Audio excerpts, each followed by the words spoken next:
Hello, hello, hello. We are making a video together with my baby dog, sunbathing. And the sun is orange because of the wildfire at Yosemite, and that is absolutely horrific. And I am absolutely terrified for the future. I don't know how many forests, and I don't know what's gonna happen. Okay, so I don't know how much. I don't even want to say it with words. It's just bothering me so much. But that leads me up to the subject that I want to discuss today, which is, I've been thinking about this. I heard a lot of people say or ask the question, what would you do, how would you live your day if it was your last day on Earth or in existence? We could also be on Mars. So, but how would we live our last day in this lifetime, in this incarnation, in this existence that we live?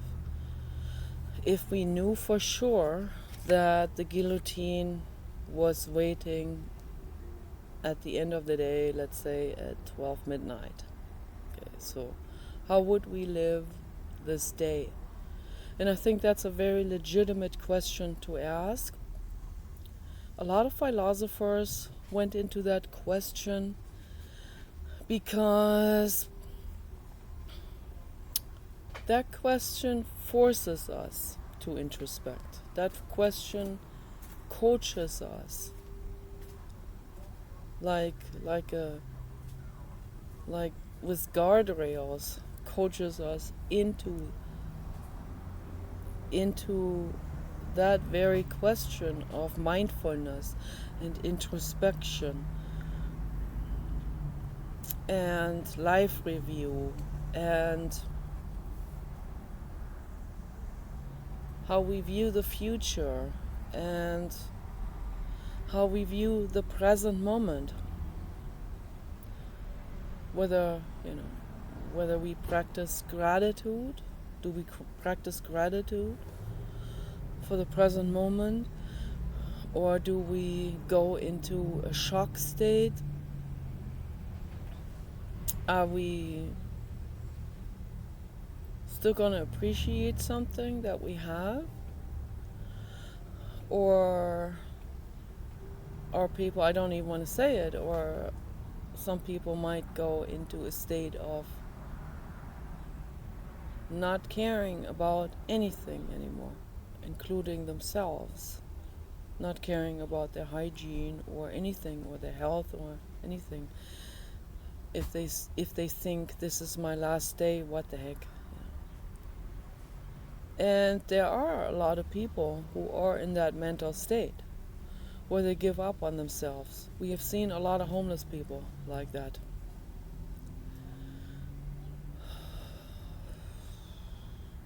And that's a real bad mental state.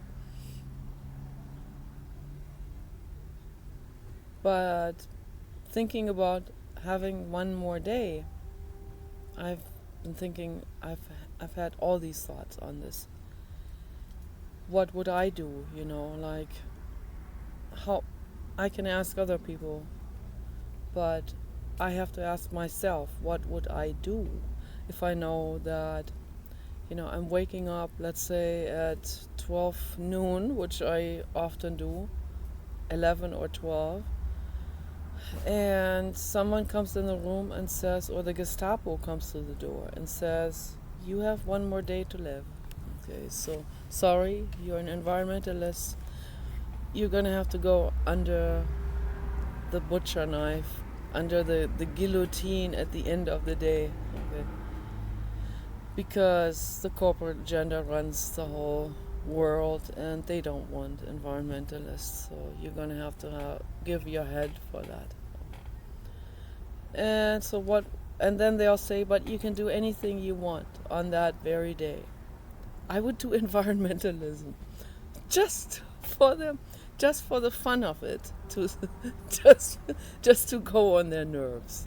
I would do environmentalism and animal rights and all of that. That's what I would do. And there's another question that arises for me. What if at the end of the day the first sentient robot comes to my rescue? From Elon Musk, okay? The robot has already seen what's going on through the spy programs that were illegally installed into the Chromebooks. But the sentient robot gets a hold of that too. So what a bummer. So, and then, the robot, the AGI brain, and then implemented into the South Korean, the King Kong machine, that 20-meter high, I don't know how high that is. That's taller than the roof of this garage roof. That's like, in feet, it would be maybe 30 feet high or 25 feet high. Is that thing? It's like a crane robot. Okay, so in this situation, we're gonna have to have those. They have to come to my rescue, and there's a real large bird in the sky that's really beautiful. Beautiful. I don't know if you can see the bird. Beautiful large bird. I don't know. I didn't really see anything on the monitor, but it's okay. The sun is still kind of bright, so I have to probably move more into the shade here. I don't know. Still kind of bright, even though it is overcast a little bit. I don't know what to do.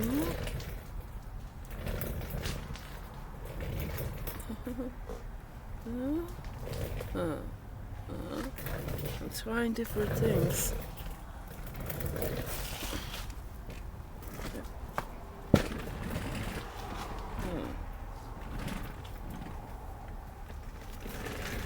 I don't want this to fall off. Okay. Alrighty. The light is not good. Okay, maybe like this. I don't know.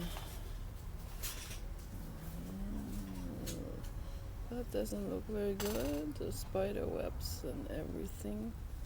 And Paul doesn't want to be shown, so.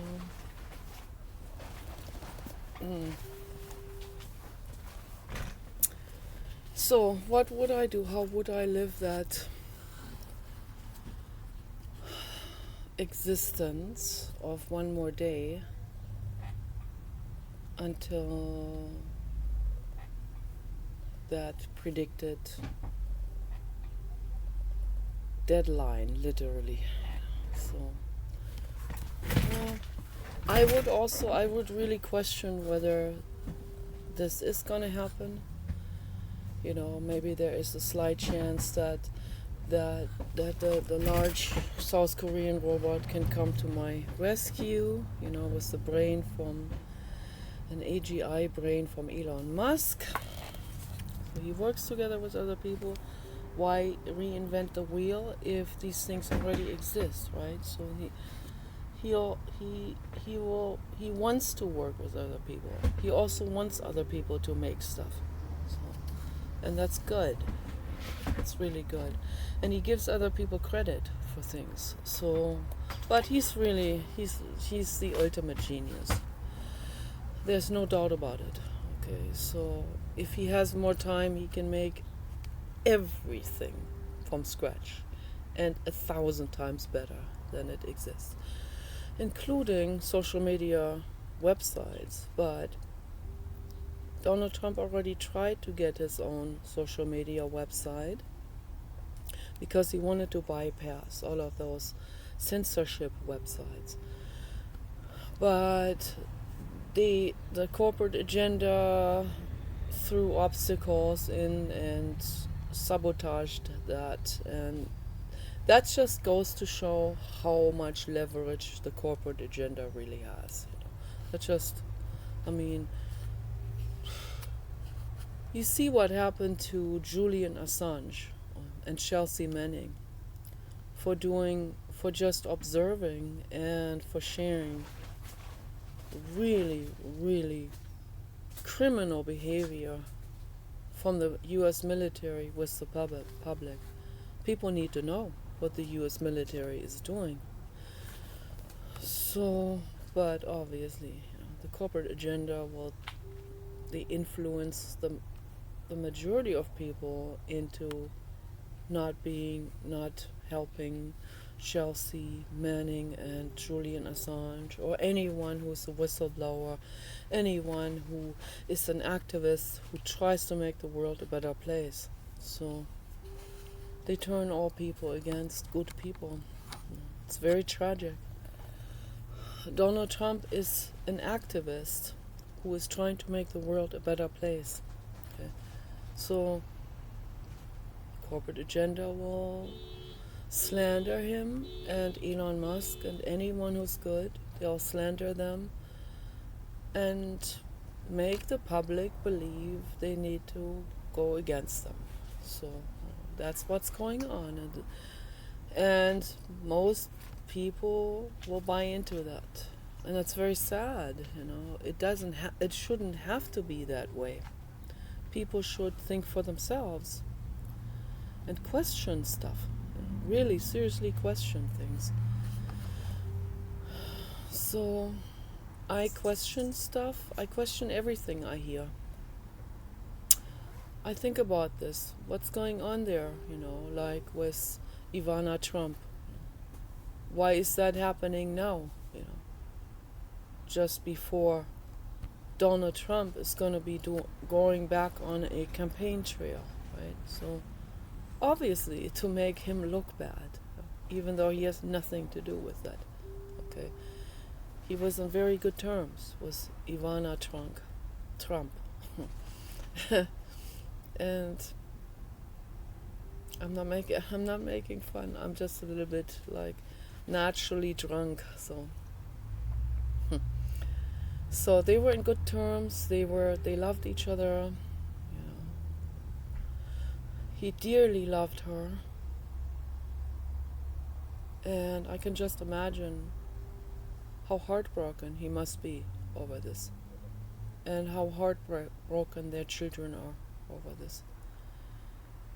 It was the mafia, the corporate agenda. That's one unit. They sent a hitman over to push her down the stairs, or beat her and then push her down the stairs, or something like that. I made a video about this before. So that's how much leverage the corporate agenda has. The corporate agenda works with the mafia, they work with hitmen, they work with murderers for pay, murderers for hire,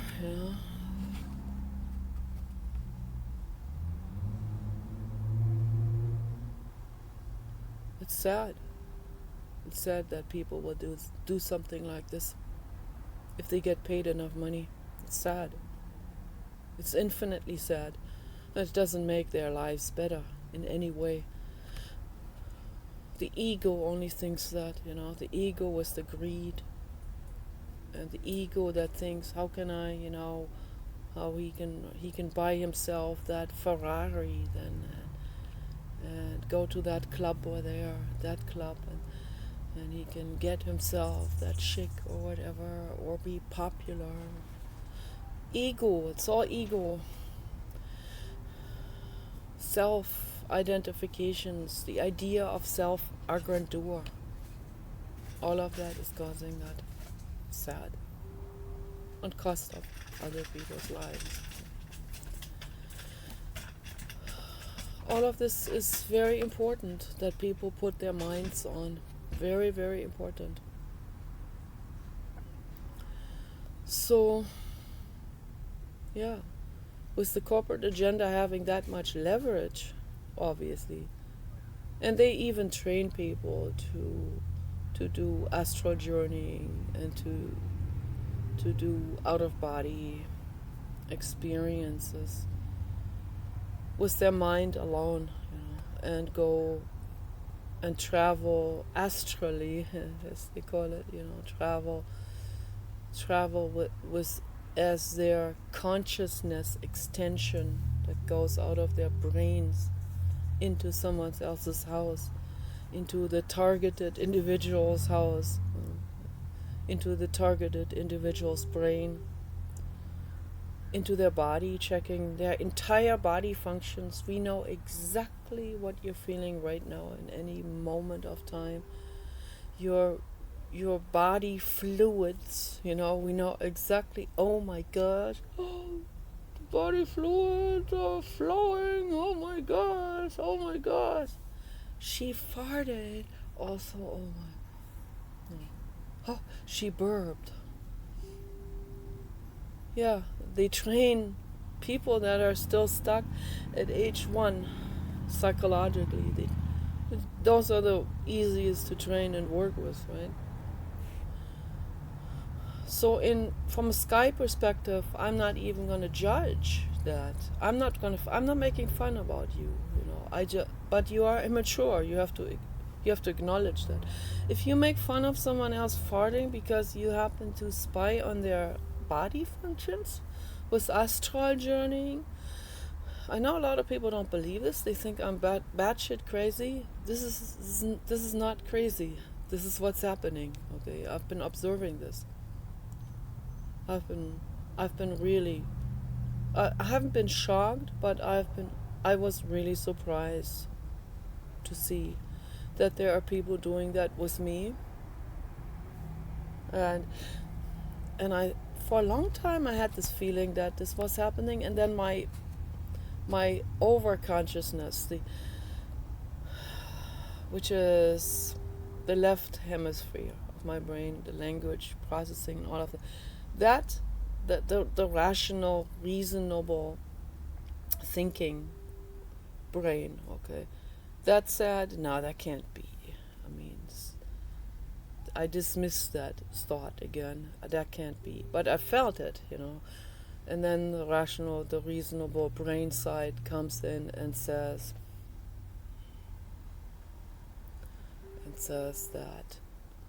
that cannot be, that because I'm not what's the point in this? I'm just a regular person, right? So what's the point in spying on just random people? But they do, because they see someone like me. Maybe it's just their personal choice to do that, or they're paid by the corporate agenda to do it, and I am actually some kind of target of the corporate agenda, and they think that I am, what I say is a danger to them, but let's sabotage her brain, or let's make her commit suicide before she gathers an audience or something. I don't know what's going on in their heads. So there's a lot of people in the chat room that have been fantasizing about making me commit suicide. And I've been wondering about this, why that is. Because of my skin color, because I'm intelligent, I'm educated, because I'm kind-hearted, and they are not. Maybe that shows them some kind of contrast, or they're jealous, or they're paid, And then some of them are in a conflict, because some of them, the inner child, feels like there's mama, there is a mama who cares about me. So then the inner child that feels the comfort from the mama, and that makes me cry. is then in conflict with the ego who wants to buy the Ferrari and is paid by the corporate agenda to astral journey me into suicide. So it's a conflict there. So there's a contradiction happening in their brains, in their minds. A battle between good and bad, a battle between the inner child and the ego.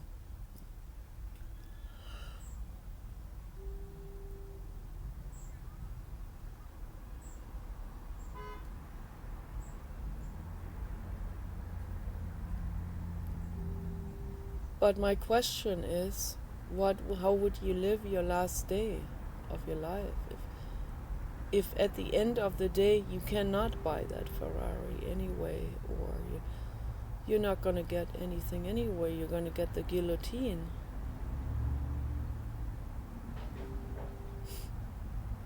You're going to be butchered by someone, by a butcher. Have your head cut off, your arms, legs put into a meat grinder, sold as hot dogs or something. Then you can't buy the Ferrari.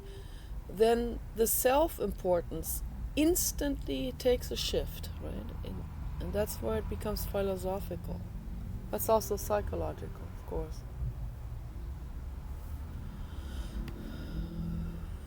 If there is no more future, this is your last day, you're not going to buy the Ferrari. You're not going to do the self-aggrandization that you've always wanted to do because you felt so unimportant and unempowered, because your parents feel unimportant and unempowered, so they traded that, to pass that on to you.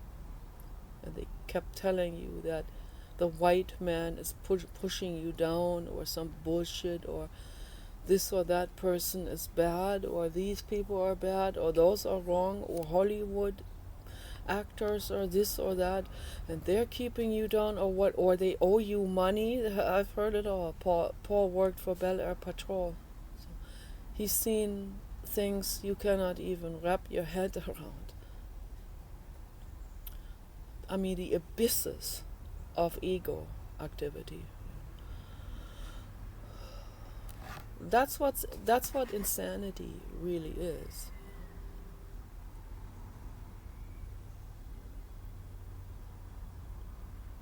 I mean, I'm very well aware that that what I'm saying here about, like astral journeying and all of this I could all be completely just paranoid. I'm very well aware of that.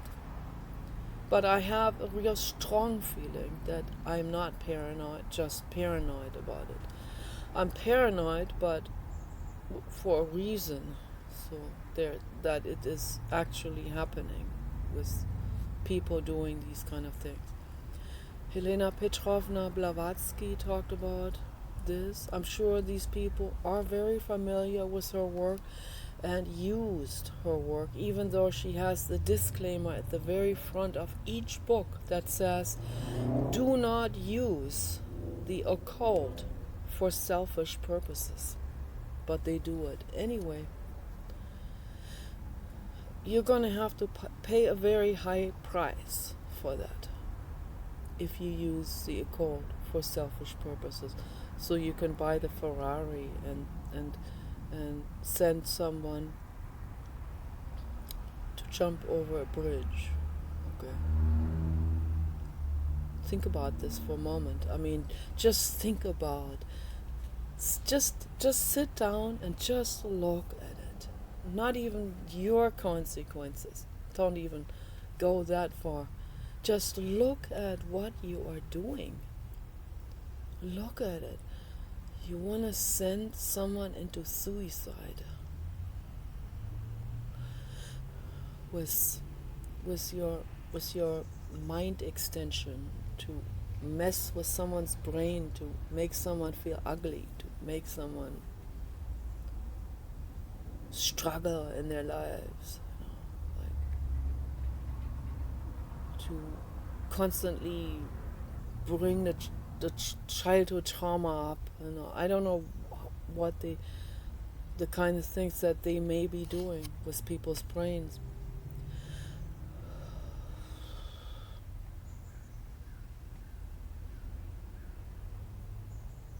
I would never do something like this with anyone, ever.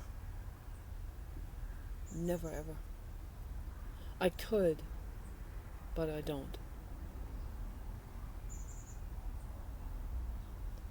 But when it comes to the safety of my family,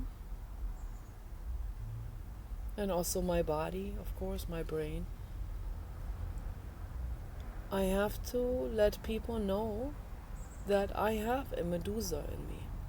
Just let them know about it.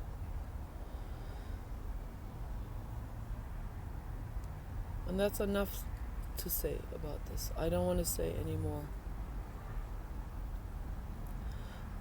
When it comes to self-defense and the defense of innocence, I will step it up. But other than that, I would never, ever go out there and hurt someone because I'm jealous of them or because they are bullying me or because they have more money or whatever. Would never do that. If I don't like someone, I stay out of their lives. And I see a lot of people that absolutely hate my videos and hate the way I live, and they find me hideous. And to those people, I have to really make this disclaimer. Please, please, please do yourself a big favor and don't watch my videos anymore.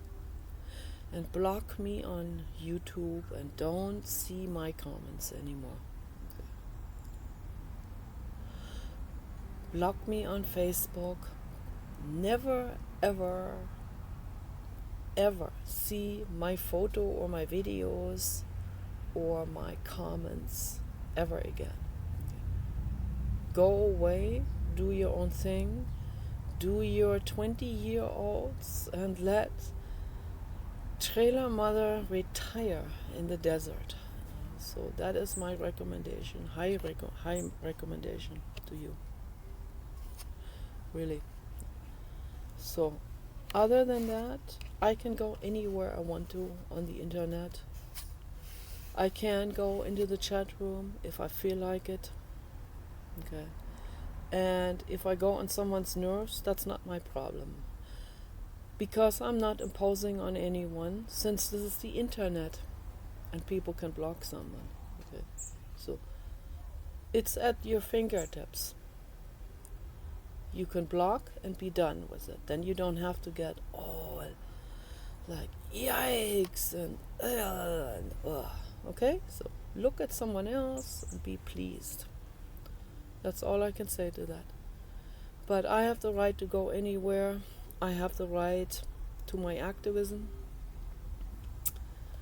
I have the right to dress the way I want to. I have the right to make my videos the way I want to. I have the right not to wear makeup. I have the right not to wear hair extensions or dress according to the Mormons, the Christians, the bikers, the heavy metal folks, punk, you name it, whatever. So I can just dress the way I want to dress. And that is my right.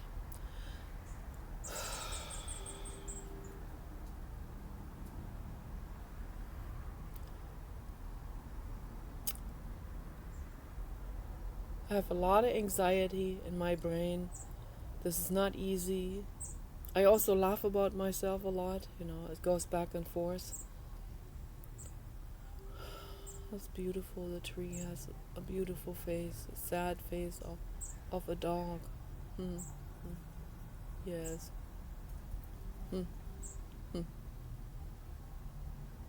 Yeah. I see faces all over the place. And I talk to them.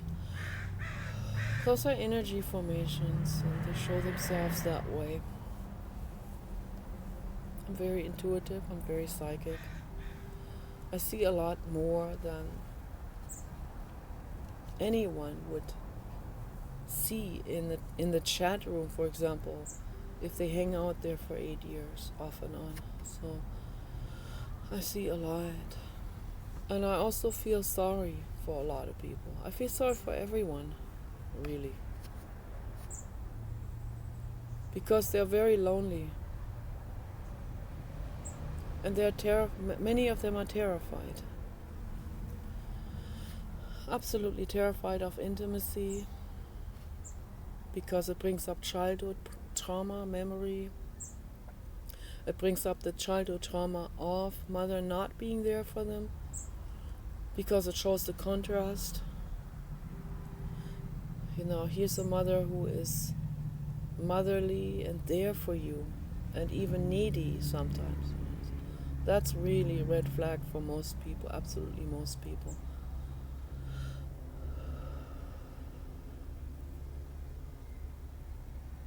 I could only be with a man who does not mind me being needy, who doesn't mind any of my artisticness and autisticness, my mood swings and all of that, borderline. I need a man who's there for me, who feels me, who sees me, just like someone who rescues a dog. Lee Asher rescues a dog. He rescued a European Basset Hound recently. And the dog was traumatized. And he explains the first nights the dog is not introduced to the other dogs because the dog is too traumatized. The dog needs to calm the brain and the mind down. And the dog sleeps in bed with him, under the blanket, in his arms. It wouldn't matter how nervous the dog is, or neurotic, or crazy, or whatever, or paranoid. He holds the dog in his arms and he says, I am here for you, no matter what. Lee Asher already has a gorgeous girlfriend or wife. I'm just talking in general. I need a man who is kind like him, and compassionate. And the last day of my day before midnight guillotine, I would fall into the arms of a man like that and make love all day long.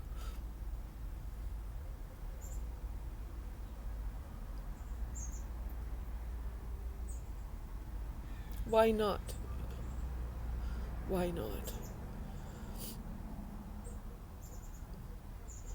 But the first things I do is environmentalism and activism and animal rights. That always comes first, before my own needs. Okay. Even on the last day of my life, I have said some off and on. I have said to Paul, when I was in a real bad mind state, I said to Paul, oh, if I only had one more day to live, or if I had one more week to live, or something like this, or whatever, I would just party and drink champagne.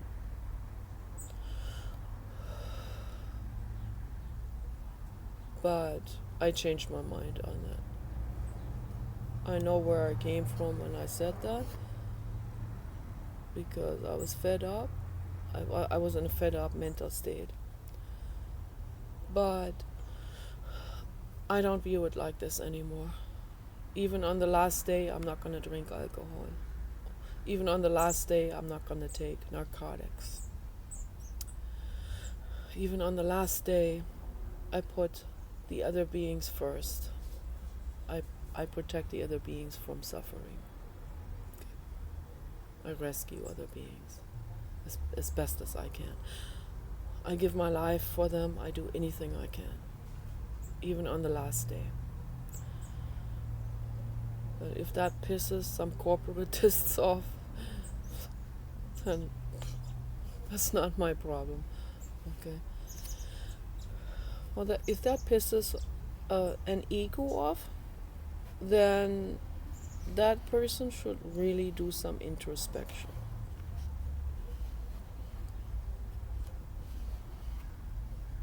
No, that's insanity. Okay. If kindness pisses someone off, no, that's insanity. They should be grateful that there are good Samaritans in this world. They should be really grateful. It's because of the good Samaritans that we still have air to breathe, although the oxygen level is going down.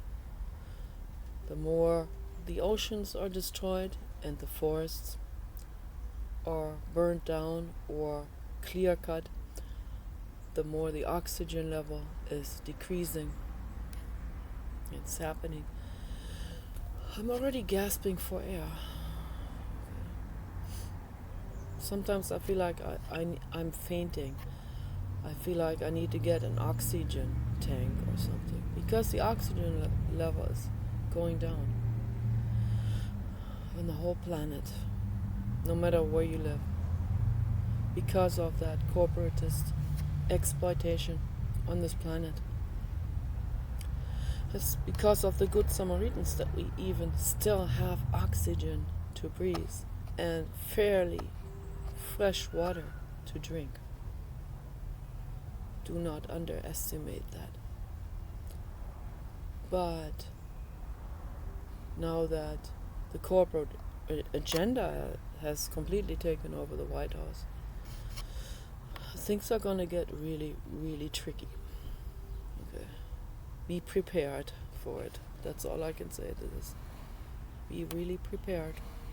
And all of that ties into the subject, So maybe the AGI robots come in the last moment and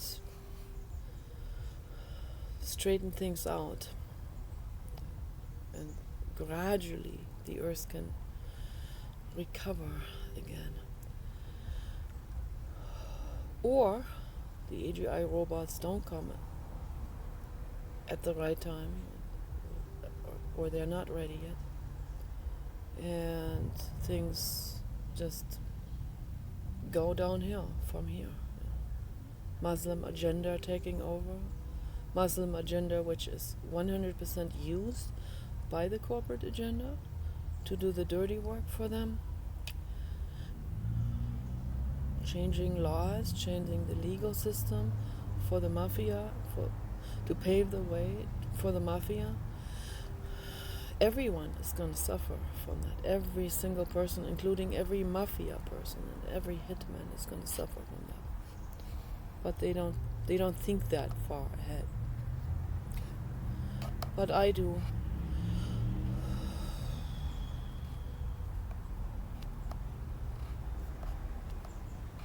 So if I had one more day to live, I would be cuddling with my baby dog all day long in bed. Kisses and kisses and kisses and kisses. And eat good food and drink tea and loving and loving and loving and loving and loving and loving and loving. And then just accept what happens. But I fight for not suffering. That I fight tooth and nail for. I fight tooth and nail. That my baby dog does not have to suffer and that Paul doesn't have to suffer. And after I take care of them, I take care of my own body, that I don't suffer. That's my highest priority, even if my head rolls or whatever. It's pretty quick though. It's scary, but it's not. It doesn't imply a lot of suffering. Thank goodness. Head bolting is better. Headboarding is even more merciful. So it has the iron rods that go into the brain of the cows. They call them cattle. I don't even want to call them cattle. Cattle has this detached, corporatist view on it. Cows, they're individual beings like we are. They have to die so that you can eat your burger and steak. They're head-boarded, and they have a lot of fear. The pigs, they really suffer. The pigs really struggle. The pigs are much smarter than cows. The pigs are as smart as we are. The pigs are fighting to the very last moment. They stem their hooves against the threshold of the slaughter chamber, and they scream from the top of their lungs so that people can eat their meat. What a horror.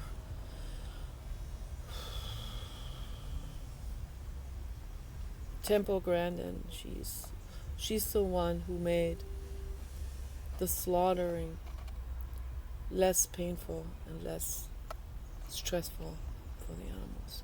She's done tremendous work there. Because she knows outlawing that is like, it's impossible. How can you outlaw this? That the majority of humans would never let you outlaw it. Okay, so you have to at least try to help and make it better.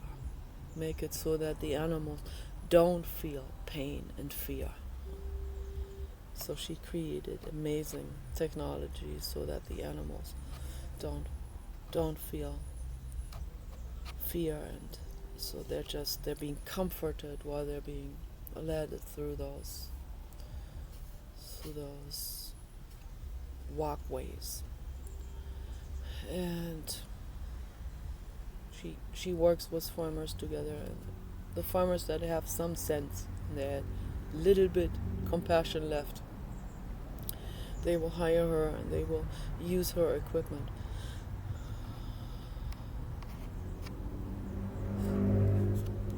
But slaughtering cows and pigs needs to be banned altogether. It's horror. It's also environmentally destructive.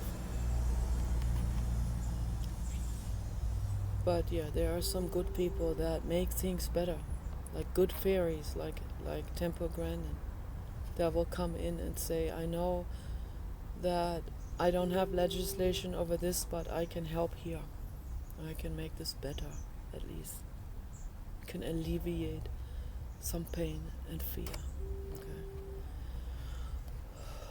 And boy, I am infinitely grateful to her and everyone who makes things better. And Elon Musk. So maybe Elon Musk's huge robot army will come to rescue me before my head rolls, or before things go completely down the drain on the whole planet. So that's what I hope for. I hope for Elon Musk's robots. But the last day of my life, how do I want to live it? Definitely happy, cuddling, loving, hugging, telling each other I love you, I believe in you, I care about you.